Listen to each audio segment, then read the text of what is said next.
Surrendering to bright line eating is the difference between success and keeping the weight off or stagnating and struggling. In this video, we're going to talk about why it's so important to just give in and let it go and just let it flow. Stay tuned.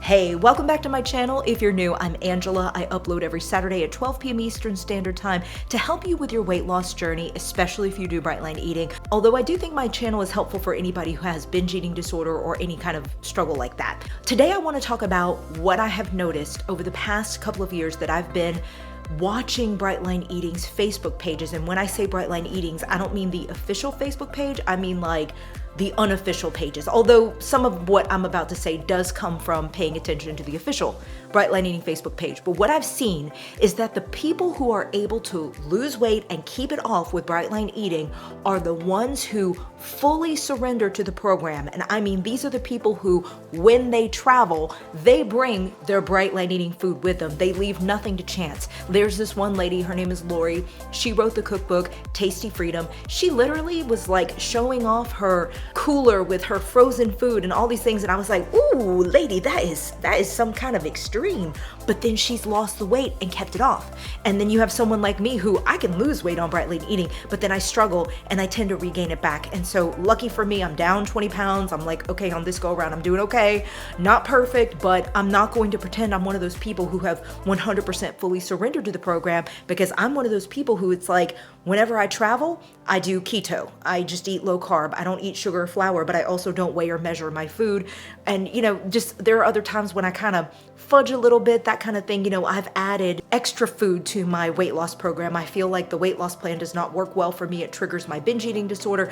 I just feel like the people who are like, I'm going to make my plan and stick to it, and I'm going to do the Brightline Eating like prescribed way, those are the people who are very successful. And I've seen so many of these stories that I'm like, okay, that is the key for success. It is fully surrendering and saying to yourself, no matter what, I'm going to do this program against all obstacles and against whatever life throws at me. I'm giving my all. So that's my big tip of the day is let's try to be like those people. Let's try to emulate their success. Let's try to have that magic secret sauce that they have, which to me is very simple.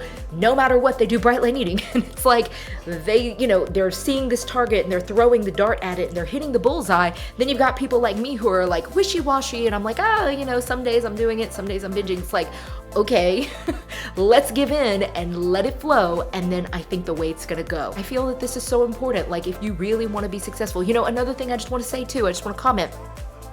There are people who their incentive is like they receive a scary health diagnosis. They have been told like you're on the verge of needing weight loss surgery, or you will die in the next 5 years guaranteed if you don't get your weight under control, or you know, you're pre-diabetic and you're about to get diabetes, and do you really want to have to take injections every day or whatever.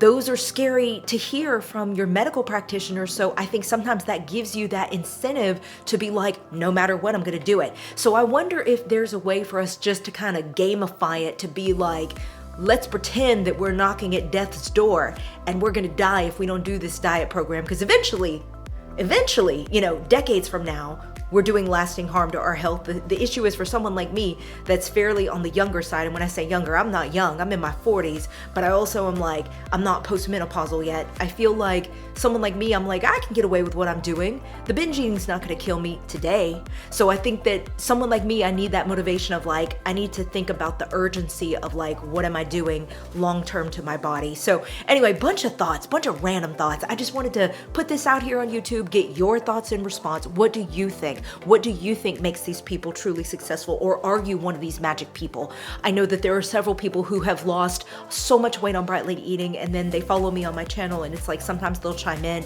with secrets of success. So I would be very interested in hearing from those of you who have made it work, and what was your mindset? Let us know.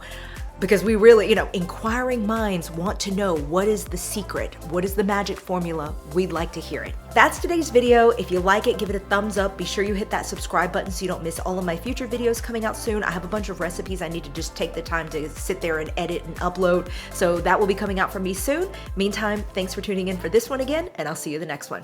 Bye.